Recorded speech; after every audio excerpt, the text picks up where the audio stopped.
Masculine and feminine, ये दो energies हैं जो अपने आप में बहुत अलग है और दोनों एक दूसरे के बिना अधूरी है। और जब ये साथ में आती हैं दो एनर्जीज, तो एक आप लाइफ को एक अलग वे से देखते हो जैसे आपने उससे पहले कभी नहीं देखा होता है, क्योंकि एक ऐसा इंसान है जो आपसे बहुत अलग है, बिल्कुल अलग है, और फिर भी आप उसको पसंद करते हो बिकॉज कि वो आपसे अलग है।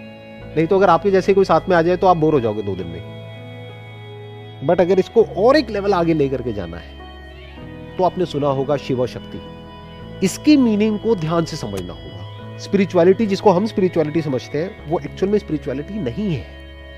योग का मतलब होता है यूनियन, जुड़ना, सामने वाले से इस तरीके से जुड़ना, इस लेवल पे जुड़ना जहां पे अलग होना पॉसिबल ही नहीं है, ना जीते जी ना मरने के बाद। तो क्या आप अपनी वाइफ के साथ में इस लेवल पे जुड़ गए हो, या फिर वो एक ट्रांजैक्शन है, जैसे कि जॉब एक ट्रांजैक्शन है, पसंद नहीं है लेकिन काम है, करना पड़ेगा, पेट भरना है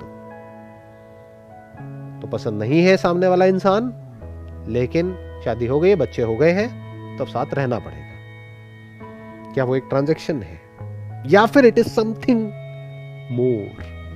अब वो मोर क्या है, उसके लिए you need to discover yourself. आपको खुद को जानना होगा कि आप क्या हो। जब आप उसको जान लेते हो तो आप ये भी जान लेते हो कि वो क्या है। आप और आपकी वाइफ दो दिख रहे हो पर दो नहीं हो, एक ही सिक्के के दो पहलू हो, हेड और टेल।